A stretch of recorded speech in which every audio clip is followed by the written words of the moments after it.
Hi there, I'm Brooke Baldwin. You are watching CNN. Thank you so much for being with me on this Friday afternoon. I want to let you know.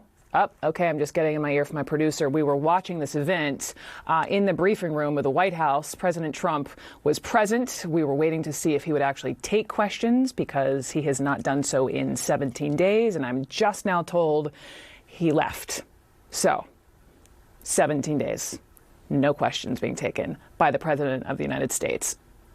Just given everything that is happening, right? The numbers don't lie. The president lost the election definitively. He is behind in the popular vote by nearly 6 million. He lost the electoral vote by 74. His legal battles are losing steam, so much so that he and his allies are 2 for 31 in the courts. It is over. And yet, here he is hosting Republican lawmakers from Michigan today, a state that he lost by more than 150,000 votes in a desperate bid to overturn those results. And while the president is all in on holding up the democratic process, he is ignoring the actual crisis that is worsening by the hour across this country. The pandemic. Cases are surging. Hospitals are now overflowing. More than 2,000 Americans died yesterday alone. And health experts are warning the death toll could eclipse 470,000 in the next 4 months. And while the president, stands there in the briefing room, doesn't take questions, continues to put his ego ahead of you and your loved ones, this incoming administration is pressing ahead, meeting this hour with top Democrats in Congress, House Speaker Nancy Pelosi and Senate Minority Leader Chuck Schumer. And by the way, a source tells CNN that Speaker Pelosi has repeatedly referred to the current president, President Trump, as and I'm quoting her here, a psychopathic nut this week. So let's go straight to our White House correspondent, Caitlin Collins, who is standing by in the briefing room. As I pointed out, Caitlin, the president not taking questions yet again.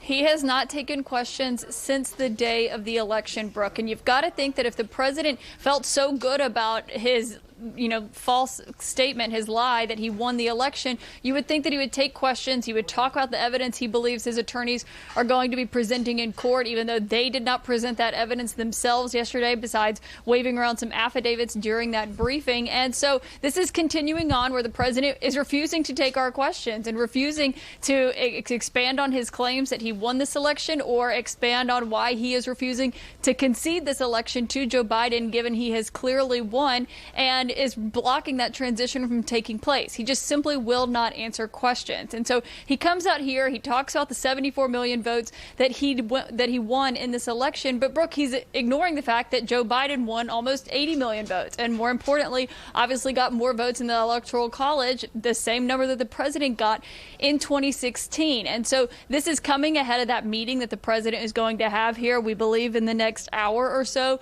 with those Michigan state lawmakers, where this is basically his last-ditch effort to try to pressure them to override the will of the voters so he can try to overturn the results of this election. And we've seen how this has changed from they were saying, wait and let's have the votes come in. That will show that the president has won re-election.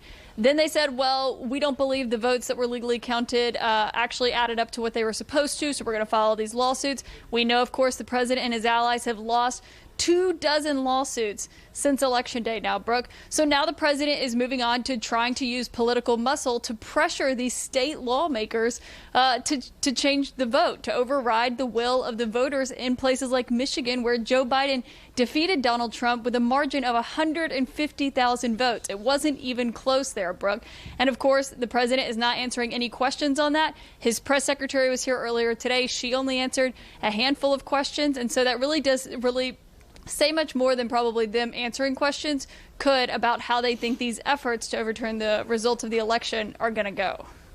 I was just talking to the Michigan Secretary of State yesterday live on air when the president had tweeted, "I won Michigan." And I read the tweet back to the secretary, and, she, without skipping a beat, said, look at the votes. Joe Biden won. Nonetheless, as you point out, those Michigan Republican lawmakers are headed to the White House. I'm going to come back to that in a second. Caitlin, thank you so much for all of just the perspective as we continue on.